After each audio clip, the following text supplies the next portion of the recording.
create our minds the way we want is the basis of creating the world the way we want. There is a wonderful story in the yogic lore. On a certain day, a man took a walk. He went for a long walk. Accidentally, unawares, he walked into paradise. Fortunate, isn't he?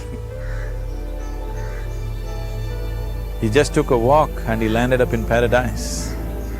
After this long walk, he felt little tired. So he thought, oh, I'm tired, I wish I could rest somewhere. He looked around, there was a nice tree, underneath which there was very cushiony grass. So it was inviting. He went and put his head down there and slept. After a few hours, he woke up,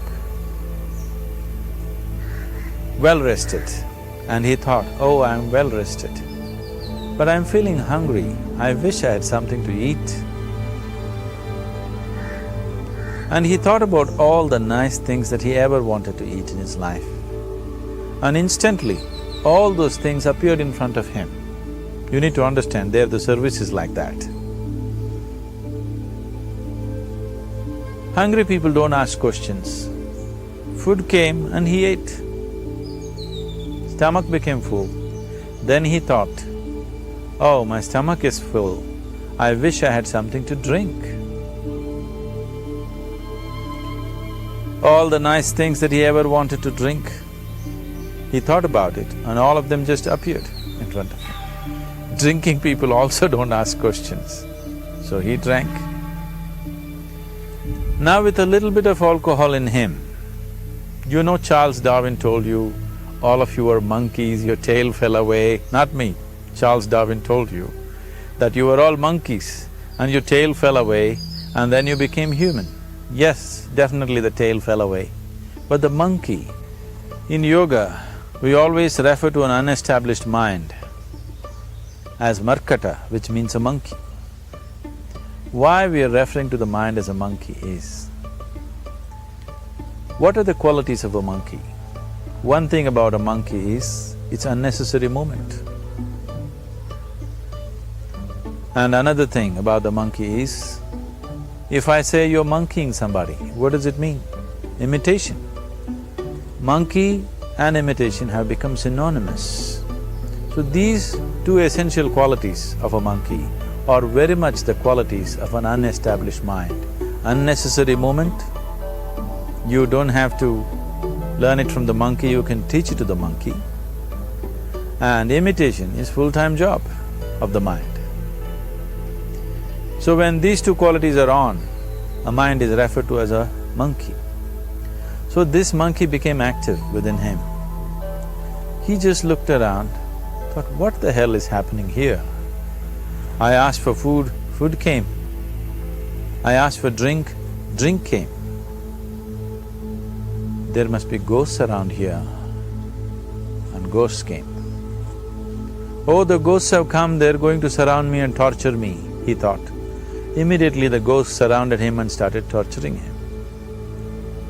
Then he started screaming in pain and said, oh, they're going to kill me, and he died. Just now he said he's a fortunate being. The problem is, he was sitting under a kalpa vriksha or a wishing tree. He asked for food, food came. He asked for drink, drink came. He asked for ghost, ghost came. He asked for torture, torture came. He asked for death, death happened. Now don't go looking for these kalpa vrikshas in the forest. You can barely find a tree these days. A well-established mind, a mind which is in a state of samyukti, is referred to as a kalpa vriksha. If you organize your mind to a certain level of organization, it in turn organizes the whole system.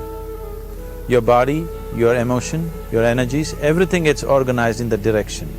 Once all these four dimensions of you, your physical body, your mind, your emotion and the fundamental life energies are organized in one direction, once you are like this, anything that you wish happens without even lifting a little finger actually. It would help to assist it with activity, but Even without doing any activity, you can still manifest what you want if you organize these 4 dimensions in one direction and keep it unwavering in that direction for a certain period of time. Right now the problem with your mind is, every moment it is changing its direction. It is like you want to travel somewhere and every 2 steps if you keep changing your direction, the question of you reaching the destination is very remote unless it happens by chance. So, organizing our minds and in turn organizing the whole system and these 4 basic dimensions of who you are right now in one direction, if you do this, you are a kalpavruksha yourself. Anything that you wish will happen. But right now, if you look at your lives, everything that you have wished for till now, if it happens, you have finished. Everything and everybody that you have desired for, if all of that lands up in your house today, could you live with that? Once we're empowered like this, it's very important that our physical action, emotional action, mental action and energy actions are controlled and properly directed. If it is not so, we become destructive, self-destructive. Right now, that is our problem.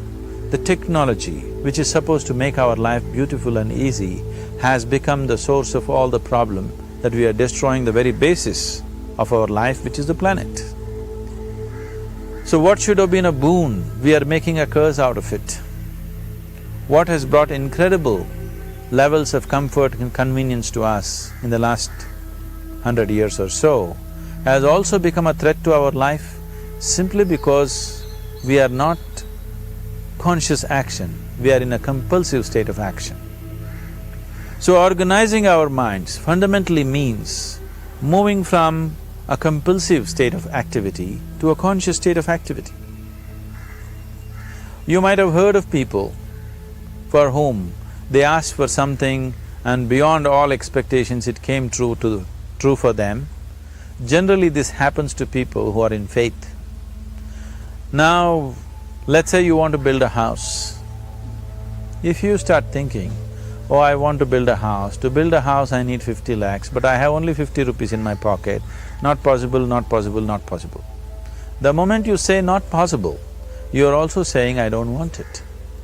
So on one level, you're creating a desire that you want something, on another level, you're saying I don't want it. So in this conflict, it may not happen. Someone who has some faith in a god or in a temple or whatever, who is simple-minded. Faith works only for those people who are simple-minded.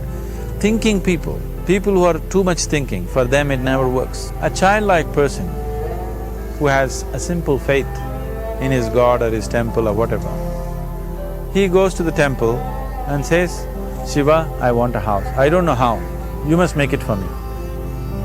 Now in his mind there are no negative thoughts.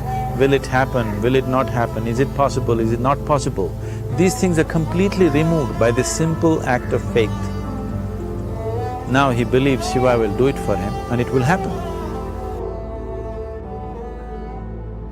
So is Shiva going to come and build your house? No, I want you to understand, God will not lift his little finger for you. What you refer to as God is the source of creation. As a creator, he has done a phenomenal job, there's no question about it. Could you think of a better creation than this? Is it in anybody's imagination to think anything better than what is there right now? So as a creator, he has done his job wonderfully well. But if you want life to happen the way you want it, because right now, the very crux of your happiness and your well-being is this. If at all if you're unhappy, the only and only reason why you're unhappy is life is not happening the way you think it should happen. That's all it is. So if life is not happening the way you think it should happen, you're unhappy. If life happens the way you think it should happen, you are happy. It's as simple as that. So if life has to happen the way you think it should happen, first of all, how you think, with how much focus you think, how much stability is there in your thought, and how much reverberance is there in the thought process will determine whether your thought will become a reality or is it just an empty thought. Or How you do not create any impediments for your thought by creating negative thought process. This possible is something possible or not possible, is destroying humanity. What is possible and not possible is not your business, it's nature's business. Your business is just to strive for what you want. Right now you're sitting here. If I ask you two simple questions, I want you to just look at this and answer this. Right now from where you're sitting, can you just fly off? You say no. Right now from where you're sitting, can you get up and walk? You'll say yes. What is the basis of this? Why you say no to flying and yes to walking? Because past experience of life, many times you've gotten up and walked, never did you fly off. Or in other words, you're using the past experience of life as a basis for deciding whether something is possible or not possible. Or in other words, you have decided that what has not happened till now cannot happen in your life in future. This is a disgrace to humanity and the human spirit. What has not happened till now on this planet can happen tomorrow. Human beings are capable of making it happen tomorrow. So what is possible and what is not possible is not your business. That is nature's business. Nature will decide that. You just see what is it that you really want and strive for that. And if your thought is created in a powerful way, without any negativity, without any negative thoughts bringing down the intensity of the thought process, the first and foremost thing is you must be clear what is it that you really want. If you do not know what you want, the question of creating it doesn't arise. If you look at what you really want, what every human being wants is, he wants to live joyfully, he wants to live peacefully. In terms of its relationships, he wants it to be loving and affectionate. Or in other words, all that any human being is seeking for is pleasantness within himself, pleasantness around him. This pleasantness, if it happens in our body, we call this health and pleasure. If it happens in our mind, we call this peace and joy. If it happens in our emotion, we call this love and compassion. If it happens in our energy, we call this blissfulness and ecstasy. This is all that a human being is looking for. Whether he is going to his office to work, he wants to make money, build a career, build a family, he sits in the bar, sits in the temple, he is still looking for the same thing. Pleasantness within, pleasantness around. If this is what we want to create, I think it's time we addressed it directly and commit ourselves to creating it. So you want to create yourself as a peaceful human being, joyful human being, loving human being, a pleasant human being on all levels. And do you also want a world like this? A peaceful world, a loving world, a joyful world? No, I want greenery, I want food. When we say a joyful world, that means everything that you want has happened. So this is all that you're looking for.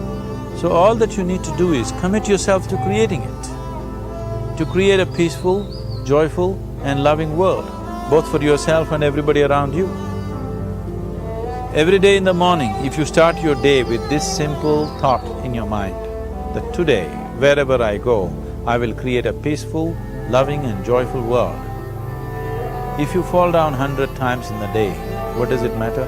For a committed man, there is no such thing as failure. If you fall down 100 times, 100 lessons to be learnt. If you commit yourself like this to creating what you really care for, now your mind gets organized. Once your mind gets organized, the way you think is the way you feel, your emotion will get organized.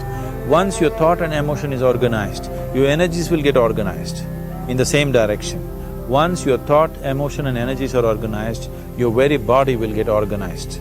Once all these four are organized in one direction, your ability to create and manifest what you want is phenomenal. You are the creator in many ways. That which is the source of creation is functioning within you every moment of your life. It is just that, have you kept access to that dimension or not? Organizing the four basic elements of your life will give you that access. There are tools and technologies to do this. The whole science of yoga The whole technology that we refer to as yoga is just about this, transforming yourself from being just a piece of creation to become a creator.